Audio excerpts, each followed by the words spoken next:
James Blunt, 16 minutes to 3. I will come back to all your comments. Thank you so much for joining the programme. This story we're going to look at as well. Have you ever taken in an abandoned animal? The RSPCA is appealing for information after two gerbils were abandoned in their cage and dumped outside some flats in Milton Keynes. Now, luckily, they were spotted by a member of the public who contacted the RSPCA. I'll tell you more on this story, but look, have you ever taken in an abandoned animal? Because we're supposed to be a nation of animal lovers. Hard to believe with some of the stuff that goes on. Let's talk to Jenna Jones from Rats Rescue, based in Buntingford. Jenna, very good afternoon to you. Hello, how are you doing? I'm well, Jenna, welcome to the programme. For those who don't know, just explain what Rats is. So RATS is short for the Rehoming Animal Telephone Service. So we are a rescue, and we rescue and rehome unwanted and abandoned animals in the local area. Okay, excellent work. What sort of animals do you normally have to rescue and rehome? So we have dogs, cats and small mammals. So gerbils, for example, hamsters, rabbits, guinea pigs. Okay. We're going to speak to the RSPCA about this particular case a bit later on. But generally, are you seeing an increase in the number of people telling you, I've just seen an abandoned animal? We do. It tends to happen quite a lot with the dogs, actually. We have quite a few stray dogs who come to us, who we, at the beginning, sure whether they might have escaped and they're lost or whether they have been abandoned. So there is a process to go through with that. But we certainly do have dogs in particular who have very, very sadly just been let loose and just abandoned, which really is heartbreaking.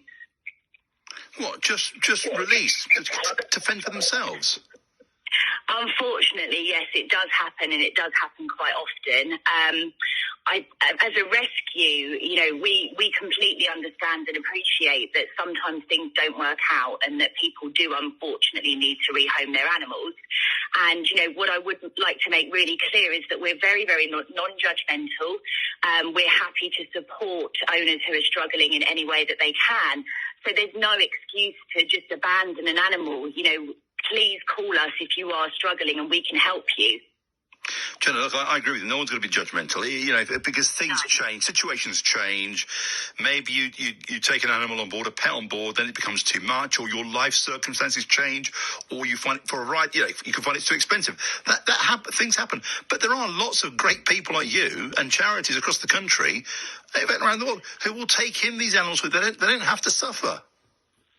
Absolutely, and that's the best. We put the animals first here. So although we have facilities, for example, our kennels, and we have a cattery where we look after the animals, we also have foster homes as well. I took in a foster yesterday, funnily enough. So quite often, these animals, if they are rehomed in the right way, they will be looked after, and by doing that, we're making sure that they have the least possible emotional damage, because from an animal's perspective, it can be so confusing and disorientated to be put into that situation. So we try to make it as comfortable and easy for them as possible. What did you take in? What was your rescue? I've got a beautiful staffing. She really is wonderful, called Millie, and she may well be staying with me. I was going to ask you, because normally what happens is, because when you look in their eyes, I mean, if they've been abandoned or they're been rejected, they just look sad, and when you look in their eyes, they've got you, haven't they? You are absolutely right. I think, when they first arrive, particularly when you're fostering them, they can be so frightened, and they have trust issues. They don't know who to turn to and who they can trust. So one of the most rewarding things about volunteering for a rescue is when you can turn things around for them and you can restore their faith in humanity, if you like. So once you've fostered them, sometimes it's very, very difficult afterwards to send them off to their new homes, that's for sure. Yeah, well, we've just because we lost a dog. No, sorry. And then we've got another one, a little Pomeranian puppy. And at the moment, it's all cute. But he's struggling with the concept of doing his business on the mat. And there are moments when I say to him, if you do that again, I'm taking you to a rescue. And he kind of, only joking, but he looks at you with those little eyes thinking, I won't poop again. But then he does, of course, a big fat one. I'll never do it again. Yeah, until the next time. Look, with gerbils, yes, I mean, we'll talk to the RSPCA later. Do people take on gerbils as rescues? Because I've never come across this before. Yeah, absolutely. very recently had 4 baby hamsters who were given into our care. And it was very easy to find them, homes. I know you were saying earlier that, we are a nation of animal lovers. And although there are unfortunately people in this world who don't have the love and respect for animals that we do and do abandon them and put them in those situations, there are far more people who love animals who are so selfless to give those animals a chance. Right. Well, most of us have good intentions, Jen, as you clearly do. Look, if you want to get in touch with your charity and your service, how can they do that? So if you look us up, so we are the Rehoming Animal Telephone Service.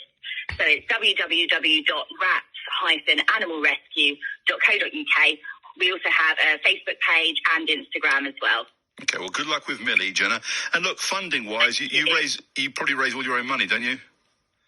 We do, absolutely. We're entirely reliant on donations, and we're also entirely volunteer-led. So we have a really fantastic